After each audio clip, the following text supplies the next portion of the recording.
Welcome to the Toyota Lounge, driven by your Front Range Toyota stores. Toyota, the official vehicle of DNVR. Welcome into the DNVR Rockies Podcast, brought to you by Bet365. Use code DNVR365 when you sign up, choose your offer, and find out why it is never ordinary with Bet365. I am so pumped to be with you guys today. Christian Saez, joined by a special guest today, Noah Spirek, in the house. He's over with Blake Street Banter. Noah, welcome in, first of all. First time on the Rockies pod. I'm happy to have you on. Yeah, thank you. I'm super pumped to be here, man. I've been following the coverage at DNVR for super long, and it's good to get in the building. So Noah was telling me a little bit before the show. He actually had a little connection to the DNVR Rockies show a long time ago, before I was even in Colorado. You can put on your resume that you are a DNVR Rockies research assistant. Is that correct? Yeah, just for a podcast a while ago. Yeah. Okay, so yeah, you were connected with our good friend Patrick, and you were doing some research on the pod for a couple years back, and so you've kept with the Rockies since then, and now you're getting the chance to actually hang out at the ballpark, and as an internship, is that correct? Yeah, with Blake Street Banter. We're calling it an internship, but we got media credentials and sent a guy out here, and we're just covering the team. I can say, as someone who didn't get to go into a Major League Baseball press box until about 7 days ago for the first time, that's the coolest thing I've ever heard in my life. I mean, like a dream come true. Exactly. I was just going to say the same thing. It's truly a dream because I've been a Rockies fan my whole life, and here we are covering the team. Yeah, and also you're not from Colorado, so this is like kind of new territory for you. You're from Indiana. How did you get connected to the Rockies? My dad grew up in Grand Junction, and he raised me to be a Rockies, Broncos, everything fan. So it's been a little bit of a struggle in recent years outside of the Nuggets and the Avs, but here we are. I mean, I feel like that's kind of, you're kind of out on an island there in Indiana as like a Denver sports fan. But yes, we'll take it because we got a lot of other fans from in different places, coming to hang out with us here in Colorado. So it's nice every once in a while when we can spread our wings and go, take over some other cities. But we got a lot to talk about today. The Rockies have been making a couple moves, and it is the Major League Baseball trade deadline. We're like 48 hours away from the end of the trade deadline. Yeah. So we've got a little bit of time left. I would expect today and tomorrow, like I said, next 48 hours is going to be huge across Major League Baseball. I've already got my Jeff passing tweets going off on my phone, the alert notifications as he's keeping us informed. But the Rockies made a move. They at least haven't gotten skunked. I'm a big fishing guy, so I always say, like, if you catch, even if it's the smallest fish you ever catch, like, I can't get skunked. I was worried the Rockies weren't going to do anything, but they made some moves, and so let's get into it. Rockies have traded for a couple pitching prospects. We'll get into who they traded for specifically, but they're going to be parting ways with right-hand pitcher Nick Mears. They send Nick Mears to the Brewers in exchange for prospects Bradley Blaylock and Eugenio Herrera. I butchered that name, but we're gonna go with that for now. But it's kind of what we expected. We expected the Rockies to make some moves that were boosting up their prospects in the farm system, and they did just that. And we didn't really see Nick Mears as one of the guys that was going to be at least traded to begin with. But are you overall surprised that Mears was on the trading block? Yeah, I mean, you made the reference to fishing, and to me it was like reeling in a boot or something surprising, because I did not see Nick Mears being the first guy moved or a guy moved at all, because he still had multiple years of team control. And Mears has been a guy that the ERA was a bit high, but in that bullpen there wasn't a lot of spectacular stuff. Mm-hmm. And he had one of the best stuff plus ratings according to StatCast. I think he was top 50 in all of baseball among bullpen arms. Yeah. Well, and I think it was just interesting because, I mean, we did our whole breakdown. I know you guys did your breakdown of preparing for what the trade deadline would look like, and I think, Mears was not even on the list for me of guys that we were expecting to trade. I was expecting to see some of our catchers going off the block, a lot quicker than this. Right now, Stallings and Diaz still have yet to make any moves. But regardless of, who got traded, I think the result of that is pretty expected for us to see a couple right-handed pitching prospects, both of them starters, Blaylock and Herrera, both expected to be starters moving forward. Pretty young guys. Both of them spent 4 seasons in the minors. That one wasn't much of a surprise for me on who the Rockies ended up picking up. Yeah, it made sense from a return standpoint. I think looking across the league, I was a bit surprised because I think the returns have been a little bit higher for other teams. But if you're the Rockies, you can't complain about getting 2 young arms. And Blaylock, he pitches from a high slot and he can throw up to 97 miles an hour. So he's a bit of a tough arm to read out of the hand. He's got a curveball as a secondary pitch. But Herrera, he's only 20 and he can throw up to 98 miles an hour, and he's got a gross breaking ball. So a lot of upside with both of these guys, and they can both be starters. Well, and I think that's where the Rockies are going is, you got to find guys that have potential upside. I did watch some film on Blaylock. Blaylock's got some good stuff. I think he's a little more established.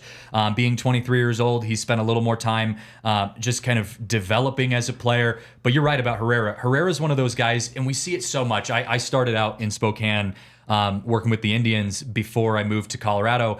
And, there was some of those young prospects who come in usually from, places like the Dominican Republic, from Cuba, from Puerto Rico, who haven't had a lot of time to develop as they've been growing up, haven't had the resources that, a lot of other players have had, but they've got some just raw talent where it's you've got a 101 mile an hour fastball with movement, but you maybe throw 1 strike per at bat. You're hoping to be able to hit the strike zone. But that's the beauty of getting into a prospect like Herrera is, his accuracy hasn't really been there. His stats kind of show that. He's 19-12 with a 5.05 ERA in his 4 minor league seasons.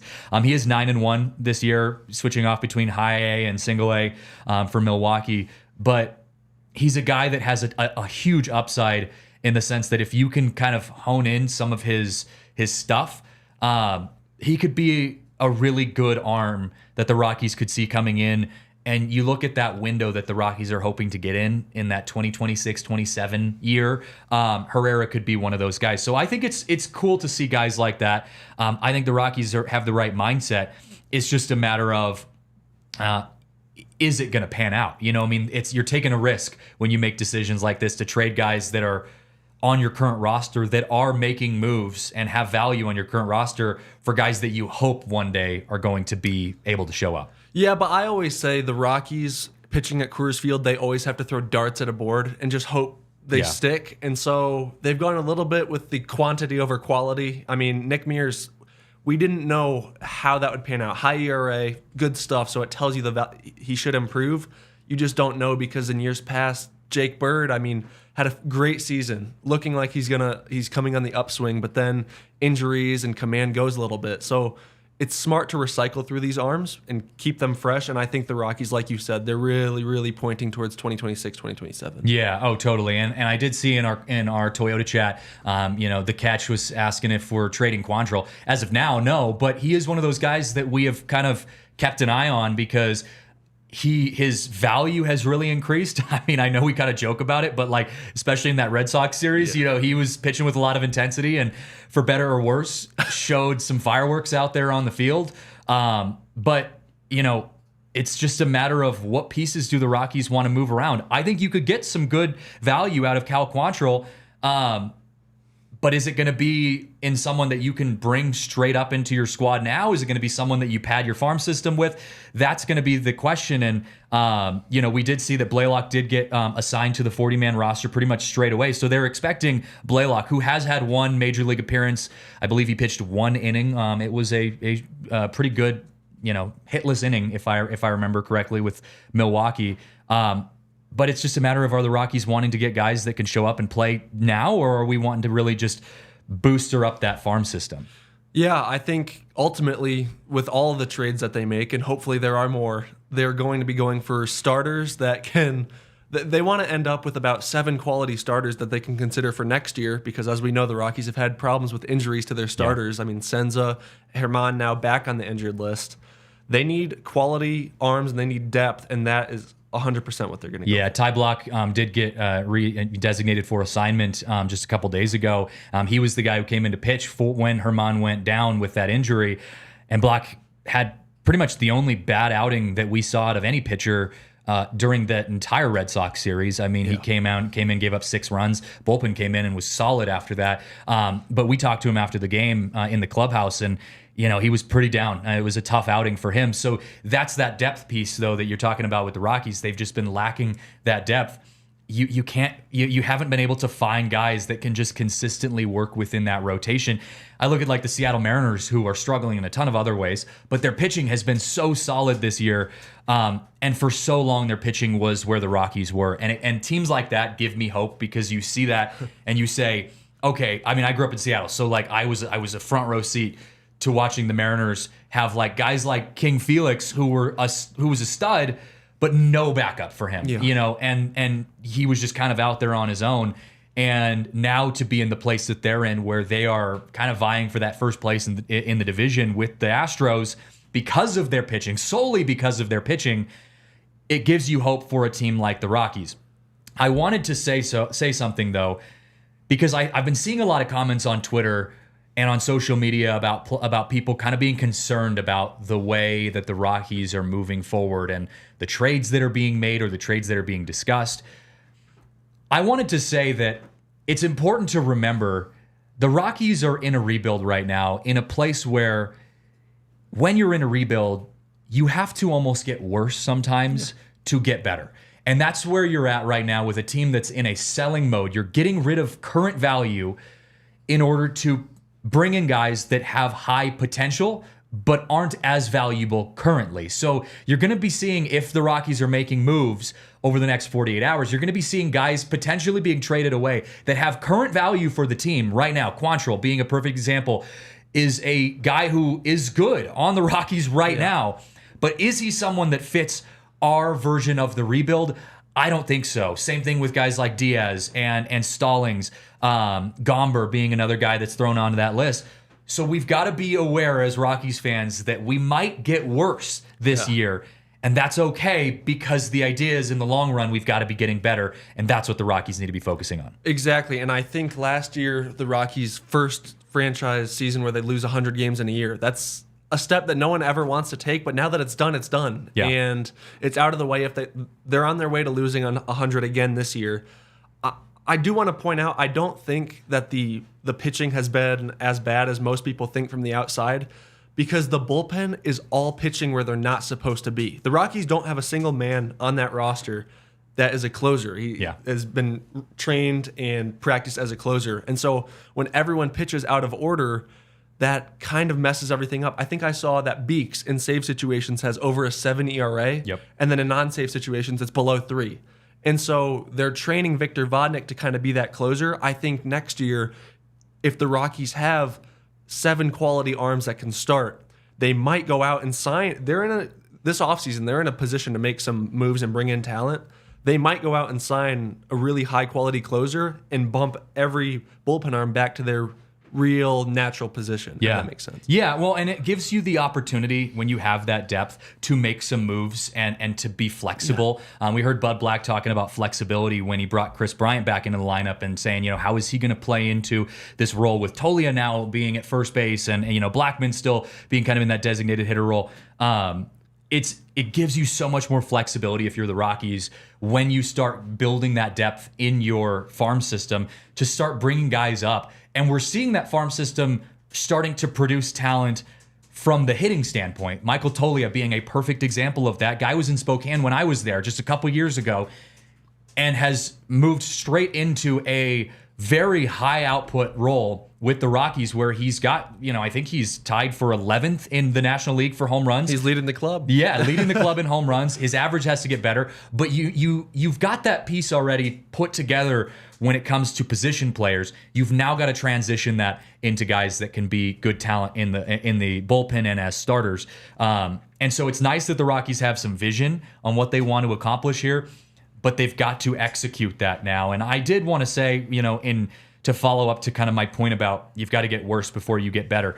The last show I did on Friday, I talked about how it was a little interesting that they were so black and white about not trading RyMac, about keeping him off the trading block. I was kind of surprised by that. Maybe not surprised is the wrong word. I kind of disagreed with that. I thought there was still some potential that you could get some value, a lot of value out of RyMac, and still have some other veterans on the team that can help boost some of those young guys up. But, you know, you've got some really good prospects coming up in that middle infield / just infield role. Are you happy with the Rockies' decision to keep RyMac off the trade block, or do you think that would have been a piece you might have kept options open for?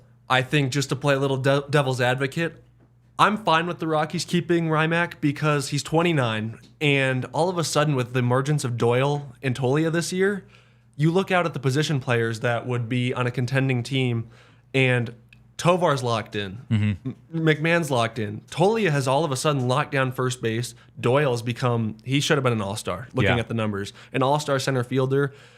So the biggest thing here at the deadline is Rogers. I'm really intrigued to see if they move Rogers, because the question mark for me becomes right field and second base. I think Nolan Jones next year, hopefully he's healthy.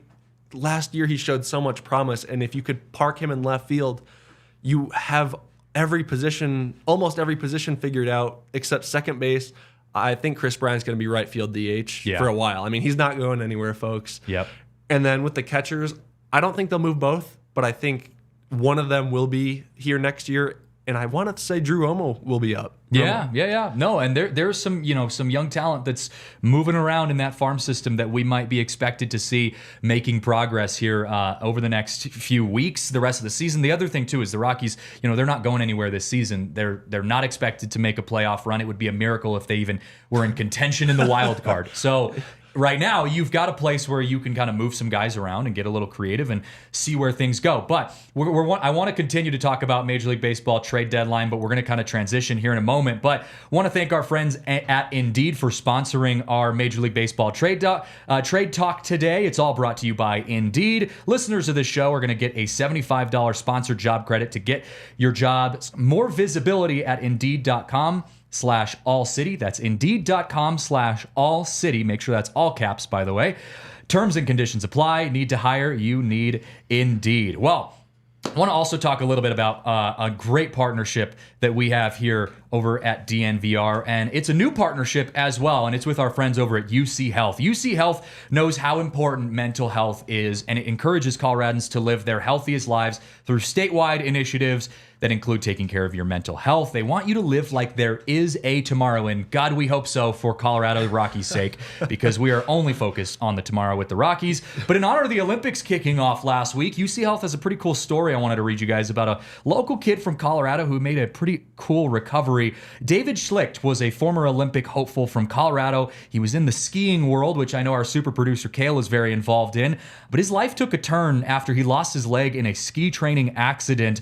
But with the help of UC Health doctors, David decided to amputate his leg and was almost immediately able to get back to doing what he loves most, which is being active and in the outdoors. And that speaks a lot to my heart as well. One of the main reasons why we moved here to Colorado. So such a cool recovery moment there for David. He relies on the outdoors and on his family and friends to help him stay mentally strong and positive. While there have been struggles, of course, he says that overall losing his leg has been a positive thing because he now gets to show people what they can do, even with a prosthetic leg, and that has given him so much more purpose in life and has helped him to become more confident in life too. Take care of your physical and mental health today so you can live a better tomorrow. If you want to learn more about David's story and see other inspiring patient stories from UC Health, you can go and head over to uchealth.org/tomorrow to learn what it means to live like there is a tomorrow. Also, we cannot go any further on our show without recognizing my favorite car in the whole world, and also happens to be the partner of DNVR, the official vehicle of DNVR. That is Toyota. Toyota has a wide variety of vehicles to fit your everyday needs. My favorite are their trucks and SUV lineups. Why? Because we like getting outside if you live in Colorado. I mean, why else would you move to Colorado if you aren't going to be spending time outside? And the best way to get outside is with a Toyota. Toyota has built durable legendary vehicles destined for greatness, and they're perfect for our state here in Colorado. Whether you're conquering off-road trails or hauling the weight of the world, there's a Toyota truck that's just right for you, like the all-new 2024 Tacoma and the return of the iconic 2024 Land Cruiser. I know Marissa really wants me to get that Land Cruiser, so we might have our eyes set on that one. But Toyota offers 17 models with available all-wheel drive and four-wheel drive, like the Epic 4Runner. Just so many cool options that you have over at Toyota. And also, I'd like to say they all look pretty badass too. So cool stuff over at Toyota. Be sure to visit all of your Front Range Toyota stores at locations near you, like the Auto Nation Toyota Arapahoe in Centennial, Corwin Toyota in Boulder, Groove Toyota in Littleton, Mountain States Toyota in Denver, Stevenson Toyota East in Aurora, Toyota West in Lakewood. And just so you know, Toyota is the official vehicle of DNVR and the Rockies. Love our friends over at Toyota. All right, let's dive into some game recaps. This is the sad moment. If we had some want music right now, we would go into that because the Rockies have just not gone where we wanted them to go. They started out coming back from the All-Star break with some amazing wins over the Giants. They had a series win over the Giants and then transitioned into a series win over the Red Sox with some historic wins, a 20-7 victory, just some incredible stuff for the Rockies. And then they went back to being on the wrong side of history in their series against the Giants. They lost all four to the Giants, 11-4, 4-1, 5-0, and 5-4. The Rockies had 64 swings and misses on Saturday. That's the most by any team in Major League Baseball in the history of baseball. So, wrong side of history there. Rockies also struck out 30 times on Saturday. They did have a doubleheader. We'll clarify that. So, not 30 times in one game, but 30 times in two. The record was 31 strikeouts recorded in 1958 and 64 by the Phillies. So, the Rockies not really liking what they saw out of those. But I will say, to spin this in a positive way, the Rockies, we talk about being in a rebuild, being a team that's building some young players like Tolia, like Doyle, like Tovar. When you got a young team that's fresh out of the minors, you're going to see that a lot. A lot of swings and misses. You know, we've heard Bud Black talk specifically about Tolia and him needing to get his average up. His home run power is there, but you got to build that average back up. I think that's just one of the side effects of being a young player is you get to the big leagues, guys are throwing, consistently 95 plus with movement. You're going to get a lot of swings and misses. Yeah, and it was 53 strikeouts in the 4-game series, which is, it's a lot, right? Yeah, there's no sugarcoating it. But yeah, I think like you said, guys are figuring it out. They also just came off of a 6-game homestand at Coors Field hangover. You go on the road, the ball's going to break a little bit more, and the hitters just have to try to adjust. And they have an off day today, then they play in Anaheim, then San Diego later in the week. So they're going to be out on the West Coast for a while. Not the way they wanted to start the trip, but plenty of time to get right. Yeah, and this for me, I look at this almost like a, for lack of a better way of putting it, this is like a practice season. You're not expecting to make the postseason this year, so you are working on development. That is all I care about. I don't care if you lose 20-7, as long as you are getting the swings in to the guys that you need. You're getting the reps to the pitchers that you need. Like, you need to be looking at this as if you are in fall ball right now and you are just putting arms out there on the bump, making adjustments. All of those things are important. I will also say, though, the Giants, the Rockies had a tough offensive run this series, but the Giants were straight up dealing. Birdsong continues to dominate against the Rockies. He's got a .81 ERA with 20 total strikeouts. Snell, who is someone that we might see get moved around here within the next 48 hours for the Giants. Blake Snell threw 15 strikeouts in 6 innings. That's the most in the Major League Baseball this season. But he's another guy for the Giants. The Giants are in a weird spot right now because they're kind of in that weird middle round of the NL West. The Dodgers obviously contain that first spot, and they're not going anywhere, even with the injuries that they've been bouncing around. But the Giants got to make some moves because they're in a window where I know Farhan, their GM, wants to make the postseason this year. They're not in a rebuild. But you've got to be careful about how you make these moves. Snell is throwing really well for the Giants, but he's a guy that you might be able to get some other value from. So I know there's some conversation around like what are the Giants going to do right now. So they're another interesting team that I'm going to be keeping an eye on because they might make some moves over these next 48 hours. Yeah, I mean, the whole National League is within 6 games, I think, of the last wild card spot outside of the Marlins and the Rockies. So the Cubs went out yesterday and they bought. They're buying at this deadline when a lot of people thought they'd sell. Yeah. So honestly, the Rockies are in a pretty good position where there's so many buyers that you're going to be able to hear multiple offers on your guys. And I think since today's an off day, it might be their busy day in comparison to tomorrow. So keep an eye out for the Rockies' moves. But yeah, Snell and it was on Saturday, Snell matched up with Feltner. Yep. And someone, I think it was Morosi, tweeted that there'd be scouts there, or a lot of eyes on them because of the trade pieces. And he specifically highlighted Feltner. And it'd be a real surprise if Feltner was traded to me. But he did have a good performance, tossed 6 innings, only gave up 1 earned, and he's been on a good roll as of late. Yeah, oh, totally. The pieces are definitely going to start moving. You made a good point about today being the off day. I think, you might see some last-minute trades going through tomorrow, but, I mean, today's the day. This is when teams want to make things happen. So, yeah, keep an eye out. We're going to be active all day on Twitter. I know Noah is as well. But this is going to be the day that things really start to pick up. And I want to add a little more silver lining as well. We did have some good offense putting out by some of our guys on the Rockies that have been consistently picking up their pace. Doyle being one of them. Tolia again with another knock for him. Did you see? Got a little interesting when Doyle left the game yesterday. Did you panic a little bit when Doyle went out thinking, oh my God, are they trading Doyle? I would have been shocked. And everyone would have been. But it was a routine catch, and then all of a sudden he's out of the game. I was like, no way. Yeah. No, there's no way. I watched it again. I was like, he didn't pull anything. He was just jogging in. My heartbeat skipped a beat. yeah. Well, so I went to the Renaissance Fair yesterday, and so I'm like in spotty service off and on, and I was terrified that I was going to come back to like service and get just like 50 missed notifications saying that they the Rockies traded someone. Well, the first tweet that popped up on my feed was the tweet that Brenton Doyle leaves the game after a routine fly ball, and I'm like, oh my God, what just happened? No. I'm afraid to scroll down thinking like, oh, here we go, like I just missed Brenton Doyle getting traded. He didn't. They did end up clarifying that it was just a precautionary finger issue that he was just kind of dealing with. Nothing serious. He's not going to be missing games, for the long term. But the Rockies already surprised us a little bit with the whole Mears trade. I think that would have been going off the deep end a little bit. The world would have started burning if Doyle was traded.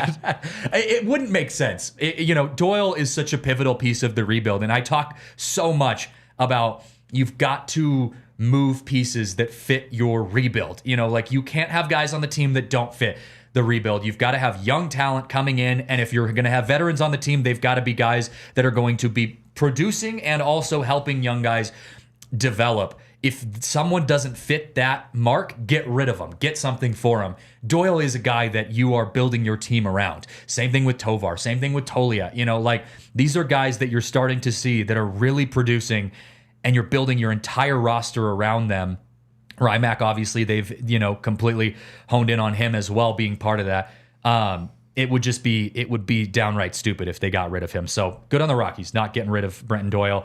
But I am curious to see if they throw any curveballs our way.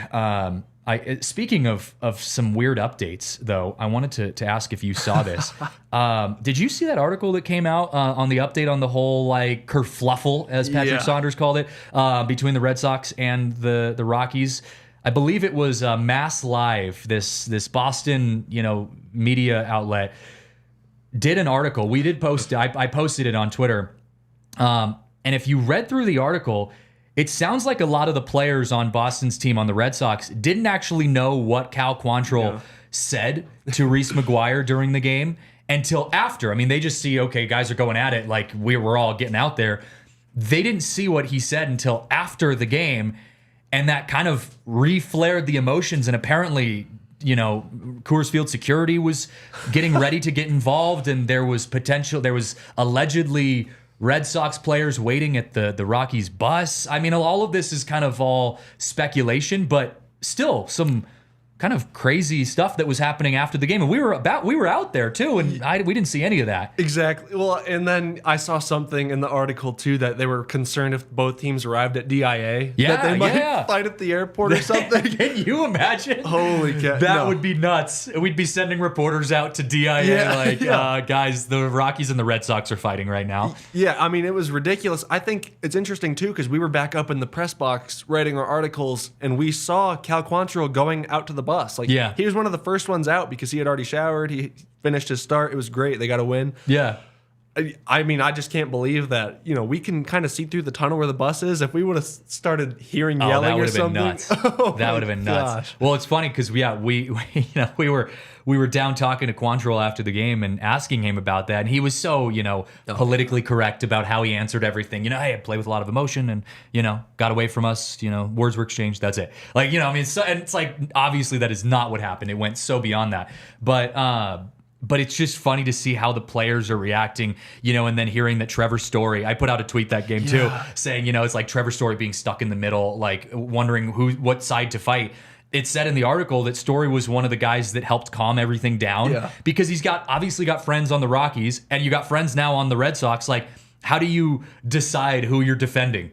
I think there was a quote in there, and Story just said, I didn't know what was happening, but I didn't like it. I was like, oh, that's a good peacemaker move. Yeah, I mean, what else are you going to do? I mean, Story was such an integral piece of the Rockies for so long. He's not, and these guys are all played together, and you talked to Trevor Story before, the game. I mean, these guys love each other still, and so, you don't want to get stuck in the middle of that. But it did say in the article, too, that there were some specific players, they weren't named on the Red Sox, who were a little more heated than others. In watching that little scuffle there, Duran had to be that guy that was ready to go to the buses and kill someone. Duran was beefing with Bud Black. I mean, we looked down there and Duran was yelling at Bud Black of all people. Yeah. And I think it's important to mention that Cal Quantrill really came out on top of this because of where Reese McGuire is now. Yes, and McGuire is. Yeah, see, Will Carpenter makes a very good point in the Toyota chat.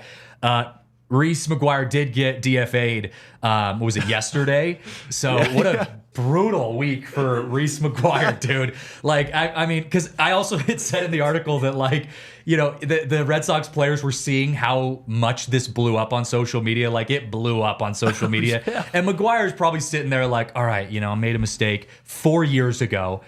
People have probably moved on. And then this happens and it all comes back and people realize you guys didn't even know what happened in the first place. Yeah, I had no idea. I think it happened before COVID. So he kind of got lucky because it was right before COVID that the incident happened. And he was still on the Pirates, no, he was on the Blue Jays. Yeah, then the world burns down. And he's probably oh, yeah, that's covered up. Cal Quantrill remembers. Yeah, Cal Quantrill had that in his back pocket, man. He was ready to go with that. But yeah, so what a crazy thing. So sometimes when your season just isn't working out the way that you want it to for the Rockies, you gotta hang on to the exciting moments, which is, we saw some of that during that Red Sox series. But the Red Sox, they're trying to get better at the trade deadline. The Rockies trying to get better at the trade deadline. But who's also in the search for better is Indeed. Indeed is driven by the search for better. When it comes to hiring, the best way to search for a candidate isn't to search at all. Don't search. Match with Indeed. If you need to hire, you need Indeed. Indeed is your matching and hiring platform with over 350 million global monthly visitors, according to Indeed data, and a matching engine that helps you find quality candidates fast. Indeed is the place to go. No, I know you're pretty young. You're still in college. You're still working your way through. You're going to be a top free agent coming up here in the next few years, so when companies are looking to hire guys like Noah in the free agency world, you got to use Indeed, because Indeed is the way to connect you with top talent like our boy Noah over here. But yeah, Indeed uses some awesome, data points and search engines to help connect you with good talent, leveraging over 140 million qualifications and preferences every day. Indeed's matching engine is constantly learning from your preferences. So the more you use Indeed, the better it gets. Join more than 3.5 million businesses worldwide They use Indeed to hire great talent fast. And listeners of the show, of course, get some special discounts. $75 sponsored job credit to get your jobs more visibility at Indeed.com/AllCity. Just go to Indeed.com/AllCity, all caps, right now, and support our show by saying you heard about Indeed on this podcast. Terms and conditions apply. Need to hire? You need Indeed. Also, we got to give a shout out to our friends over at Bet365. We don't do ordinary, and we believe that every sport should be epic. We do as well. That is a highlight of our time here at the DNVR Rockies Podcast. Right now, new customers can choose between two offers when they open an account at Bet365. Use the code DNVR365 to sign up, deposit $10, and choose between either bet and get offer by placing a bet of $5 or more and getting $150 in bonus bets. That sounds like a pretty solid deal to me. Or first bet safety net offer by placing a bet up to $1,000, and if your qualifying bet loses, you receive matched refund in bonus bets. Whatever the sport is, whatever the moment, it's never ordinary at Bet365. And also, they've got this really cool thing over at Bet365. It's called the MLB Early Payout Offer. Basically, what that means is if your team scores 5 runs or more, I should say goes ahead 5 runs or more, they'll give you an instant payout. Parlay and same-game parlay selections will be marked as winners. The Rockies, that would have been solid on their 20-7 win against the Red Sox. I mean, they were 5 runs up and beyond in that game. So at Bet365, they don't do ordinary. Every day, they power up the odds on hundreds of bets to give you a chance to win over 10,000 boosts every month. They boost specific markets with your winnings and even parlays. Keep an eye out for our custom DNVR bets and boosts. Download the Bet365 app. Use code DNVR365 when you sign up and check out our boosts and see why it's never ordinary at Bet365. Disclaimer, you must be 21 plus and physically located in Colorado. Please gamble responsibly. If you or someone you know has a gambling problem and wants to help, call or text 1-800-GAMBLER. And that is it. Bet365. Love our partnership with them. I wanted to talk a little bit about the Olympics because the Olympics have been going on right now, and I still have a hard time not seeing baseball in the Olympics. Maybe it's just because I grew up in a time where the Olympics were baseball was in the Olympics, but with the rise of the World Baseball Classic, which has really picked up steam in the past couple decades or past decade really, it's interesting to see how much world interest there is in baseball, and I wanted to hear your thoughts on that. Are you still bummed when you see that the Summer Olympics are happening and baseball's not there, or is that just kind of something you're like, we get the World Baseball Classic and it is what it is? Well, I think the World Baseball Classic really helps fill the void, but not having baseball in the Olympics is odd. They replaced it with breakdancing, I'm pretty sure. Yeah. Which, that's fun and cool, but baseball is baseball. Not baseball, I know. Yeah, and I mean, it would be tough because, MLB goes all the way through the summer, and so that kind of, that interferes with a lot of it. But, it's weird not having baseball to watch. I mean, I got to tune into Jokic versus Team USA yesterday, and Jokic actually went even in his minutes. I just want to throw that out there. Jokic was carrying all of Serbia on his back in those moments. I know, Kale, you were watching that game, too. Also, just to point out, the NHL takes a break in the middle of the winter NHL season for the Olympics every 4 years. So it's not like the MLB couldn't do something like that. Well, and we saw it with the World Baseball Classic, although they didn't take a break, but they just kind of, they kind of balanced in the guys who were going to the WBC and saying, okay, you get to report later than the other guys, or you report earlier. They moved things around. Yeah, if it were still a thing in the Olympics, there's a way to make it work for MLB players to be able to go. If the NHL has made it work for 3 decades, it's probably doable. And it's a blast to watch. I will say I understand baseball not being a part of it. WBC is a blast. It is so cool. And that is the Olympics.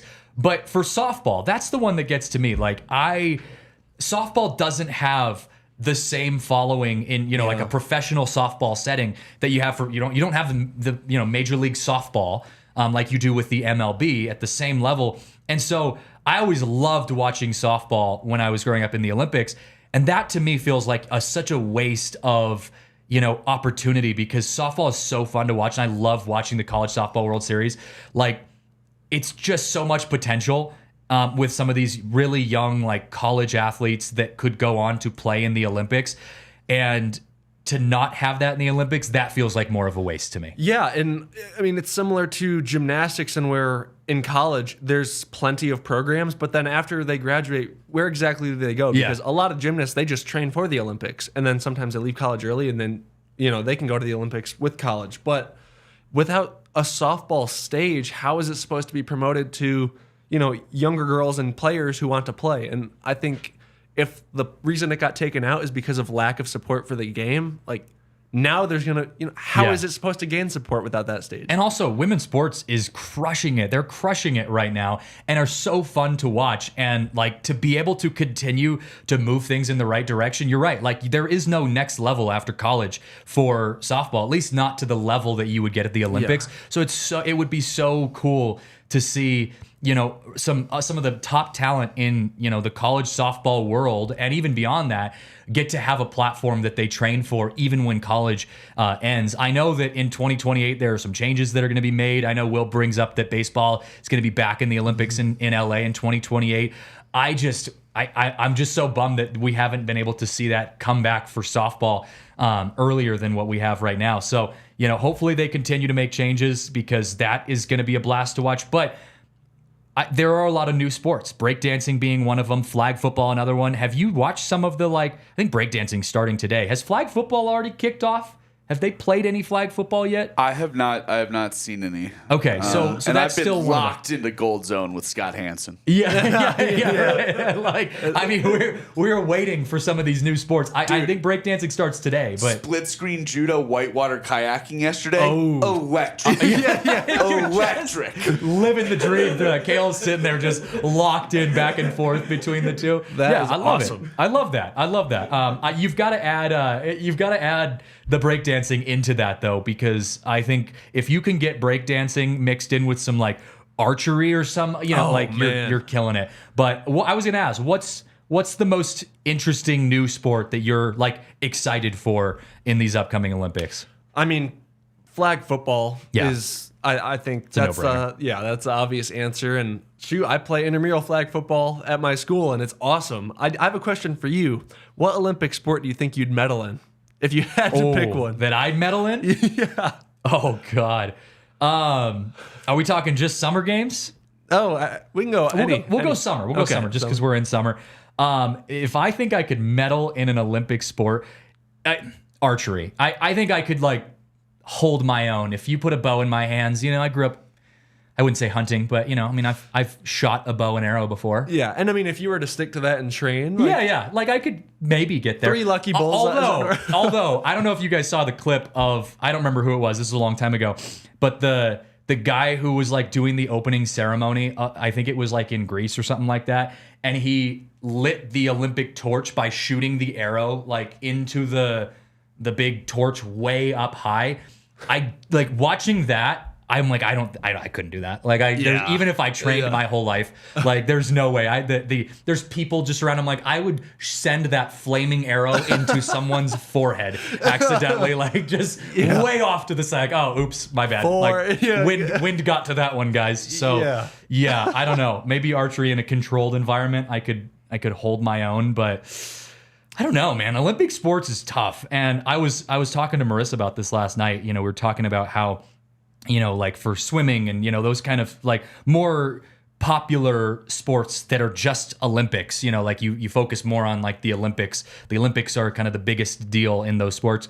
It is crazy to me that you train for 4 years for one event. Theoretically. I mean, I know they do a couple different heats and different relays and that kind of stuff, but I mean, it is 1 month that you train for 4 years of your life for. Well, I mean, to be fair, most of these sports have year in and year out calendars as well. Tournaments and stuff.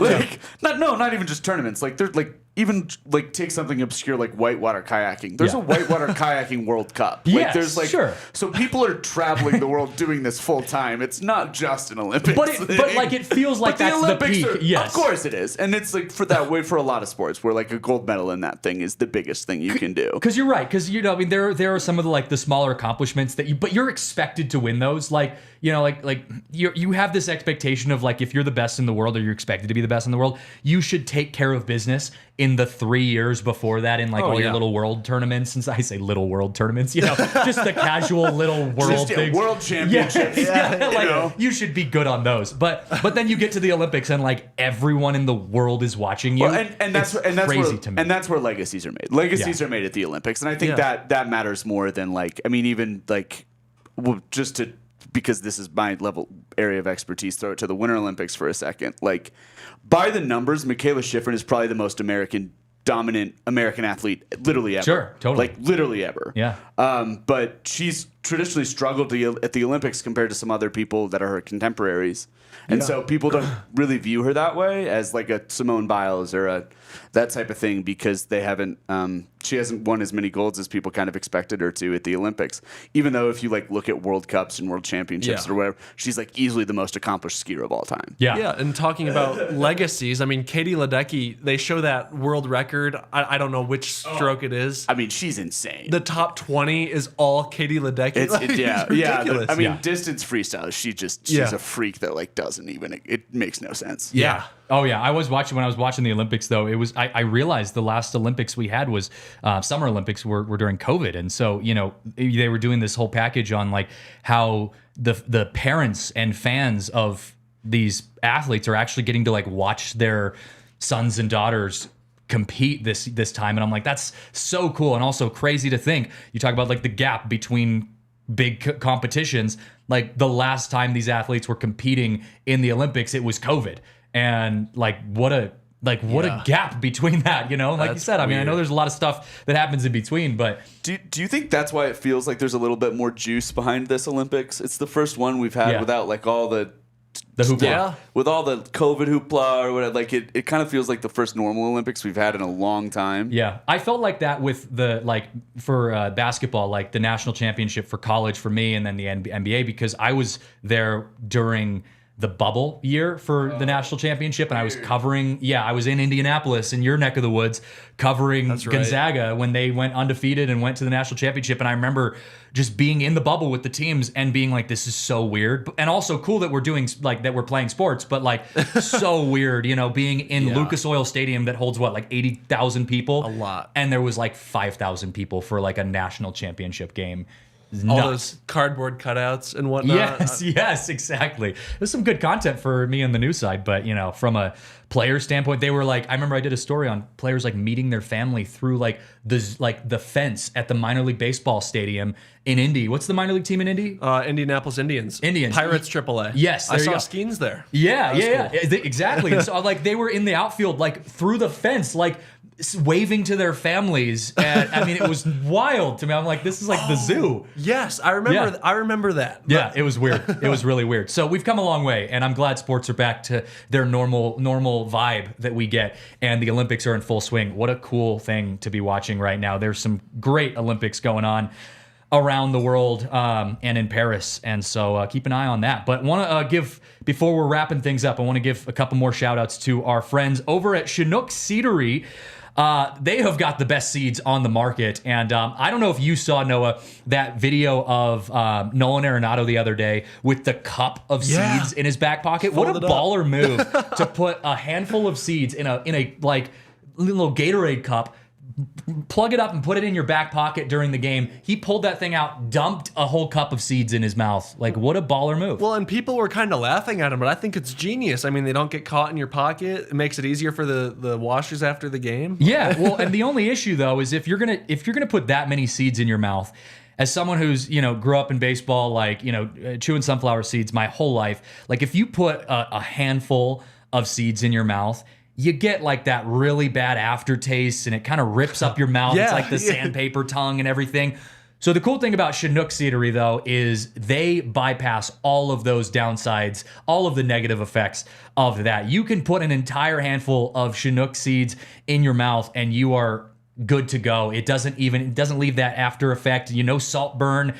You can just eat seeds all day long and you're just crushing it. It is a blast, and they taste amazing. They've got a lineup of flavors that are out of this world: original, lemon pepper, jalapeno ranch, Parmesan and pepper, cinnamon toast. Still, I say this every single show. I have to try the cinnamon toast ones because that's just so unique. I can't get away from that. Dill pickle, hatch green chili, another favorite. smokehouse barbecue, and more. Get a sampler pack to try all 8 of those flavors. You will not be disappointed. It is the largest seeds on the market. Chinook Seedery. Head over to chinookseedery.com and use code Rockies for 20% off your order. They are the best seeds ever. So shout out to Chinook Seedery. And then also transitioning a little bit, but if you're like me, you like making sure that your money is in order, and that is a big deal to me because, money rules the world. So we've all got to be careful with our money, and the best way to do that is by getting in touch with our friends over at Premier Members Credit Union. They're a financial institution based right here in Colorado. With PMCU, you get local branches, friendly tellers, and the tools you need to save smarter, like a reverse tier money market. Whatever your goals are, whether it's to save money, to invest for the future, whether it's just you're just getting started, maybe you're like Noah, you're on the young side of things, you're still coming through college and you're on the free agent market. As I said, you're going to get a cool job here soon because you got a really cool internship. And you're going to be starting to build a savings account, investment account, all of that kind of stuff. PMCU is where you want to go if you're here in Colorado and beyond. They're all about creating a better banking experience for their community. So why not see what they can do for you? Check out becomepremier.com to learn more. All right, I want to talk about the farm system. We've got about 9 minutes left.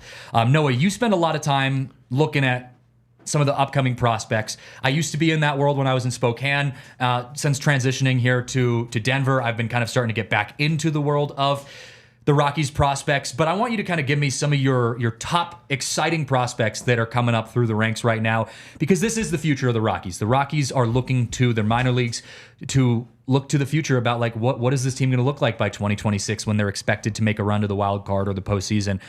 What are some of the best prospects that we should be keeping an eye on? Yeah, our guy Mike with Blake Street Banter does such a good job of showcasing kind of the top performers each day. And I mean, just this past week, Chase Dollander made his AA debut, moving up through the Rockies system. Another starter that could really, really perform well. He's kind of a magician. Sean Sullivan yesterday tossed 5 innings, no runs, struck out 10. I mean, that is a great performance. You love to see it with the arms too. Yes. An old friend, a Rockies old friend, Sean Bouchard, crushed 2 homers last night, and I think Albuquerque ended up hitting 6 in one game. Nice. For the 14th time in team history. Oh, jeez. That's insane. It's 6 home runs in a game, man. 14 times over. Another great performance last night. Jared Candy with the Yard Goats, 7 innings, 6 hits, no runs. Just a shutout performance. But the arms have been super, super encouraging, especially in Hartford. And just adding Dollander to the mix there is insane. Yeah, Dollander has been fun to watch, and we've kind of seen him work his way through the ranks. Really cool to see progress too. You get guys that are starting out, they're pretty young, but to see them making progress through the ranks, like we all hear those stories of guys that get kind of stuck in the minor leagues for they're in single, double A, kind of bouncing between for 10 to 15 years, maybe a little less, but it feels like it for them. It's cool to see guys that are making progress. We saw Tolia rise through the ranks within just a couple years of starting out in Spokane. So to see that happening with some young arms, that's what we need if we're the Rockies. Yeah, and on the injury front, Jordan Beck, he's making his return. Last night in Albuquerque, he threw out a runner from the outfield, from left field. It's awesome to see him back because it wasn't that long ago that he broke his something in his wrist or hand, making a diving catch in the outfield. So seeing him on the road to recovery, super encouraging. And I just think that these guys are going to continue to improve. I think Zach Veen ended up back on the injured list, which is super unfortunate because, man, talk about just a couple of years ago. Yeah. I mean, he was drawing MVP Cody Bellinger comps. Yeah. He's just had kind of a tough time with injuries. I'm really excited to see where they send Condon and Brecht, and when they actually start playing. They've been in Arizona for a while, just for like an orientation, as Bud Black calls it. But super exciting stuff. And for Rockies fans, this year hasn't been fun, and it won't end up fun. We just hope that they make the right moves at the deadline to improve their future. Yeah. But the farm system is in a great place, and a much better place than it was in recent years. Yeah, well, and I also would like to kind of go back on a comment I made earlier about this year being a season where the Rockies don't have a lot to lose. So I hope that we start to see some of this young talent actually get their first major league appearances soon. Because I think it's important when they're especially in very low risk situations. Like, you don't want to put a guy out there who's never pitched at the big leagues before, but because of a couple injuries or whatever, you throw him out there in 2025 or 26 when you're like in a race to the wild card. Yeah. And that's their first chance at Major League Baseball. Like, this is a good opportunity to start seeing some of that young talent in the bigs. And shoot, they promoted Adael Amador super fast. I mean, he wasn't ready, and it showed in his play. He really struggled at the plate, but he went back down to Hartford and had a little bit of an injury. That's what sent him back to Hartford, the oblique. But he's been balling out, getting a little bit better with each passing day. And yeah, I mean, this is the best time to give your young guys a chance. And like Bud Black hasn't really, I mean, he's been candid about it. He said the young guys after the deadline will really start to get their chances. So August, if you're not watching the Rockies baseball for entertainment value in terms of winning, you'll be able to watch them and see what the future looks like when it is winning time. Yeah, oh, totally. And also, I just think, I mean, you look at a guy like Blaylock, who just got added to the 40-man roster for the Rockies, who just coming over from Milwaukee. Like, he's had one inning of pitching at the bigs, but, still very, very fresh coming in. And so you expect to see guys like that starting to maybe get an inning in relief, or maybe even a start, depending on how desperate the Rockies are for starters this year, and also how his time in the minors has been going. But if Rockies are making trades on guys that are maybe a little bit more developed, like Blaylock, you might start to see some new arms showing up to the Rockies here soon. And I think the Rockies have a new philosophy that Quantrill really brought to light with his splitter this year. And I mean, he said this whole time that it's been a work in progress. It's not a mastered pitch at all, but he's added it to his repertoire and it's really paid dividends. Blaylock does have a splitter, and I think the Rockies have seen that at Coors Field, a split can really, really play because of the altitude. Yeah, and you want to get the ball on the ground. And so, we've seen Bill Schmidt last year traded a ton of veterans, Crone, Grichuk, to bolster the farm. And I'm encouraged by what he's doing so far. Yeah. Well, and I said it last week, by definition, you're in a rebuild. So that means you have to be building. You have to be making moves. You cannot be stationary. And so the fact that the Rockies have made a move is good. That's a good start. But it's a start. It's not the end goal. You can't stop here. We got to keep going. And I think the Rockies are in a good place. They still have some valuable pieces on the trade block, but you've got to continue to make moves. We did have, this is big. The Mariners. We were talking about the Mariners. We got some breaking news here, brought to you by Indeed. The Reds have acquired infielder Ty France for cash considerations from the Mariners in exchange for minor league catcher Andrew Salcedo. So there you go. The Mariners have been making moves, although they are in desperation mode because they collapsed against the Angels and the Astros. And so I know their front office was like, I would argue the fan/ownership of the Seattle Mariners went to their GM Dipoto and said, "You either make some moves or you're done." Like, I mean, the Mariners are fed up. The Mariners fans are fed up. So they've had a Rosarena, Yimmy's over there now, and then now they got rid of Ty France for catcher Andrew Salcedo. Interesting move. And you wonder if the Reds are buying because they're right there. I mean, everyone is buying, but this was just 10 minutes ago, so the stove is hot, which means inevitably after we stop recording, the Rockies will make a move. The Rockies will make a move the minute we get off the air. Yeah. So stick to your phones, folks, because that's where you're going to hear it the rest of the day. But yeah, this is one of the most interesting times of the year. It can either be the best time of the year, or it can be the worst, because you either have your team doing great things and you're like, all right, we won the trade deadline, we're doing good, or you're just like hitting your head against a wall like, what are we doing? Well, and I think Rays fans really go through it because they always say their GM is cooking when they trade away their aging stars for young prospects. But then as soon as their prospects start to get good and turn into players, they trade them away for a new set of prospects. Yeah. And they have one of the best front offices in the whole league. But it's kind of funny, their strategy. It is. And it's interesting to see how other teams kind of manage their entire process. But The Rockies, they are on the board. We've got to continue to make some moves here, but I'm going to pound that point into the ground as we continue.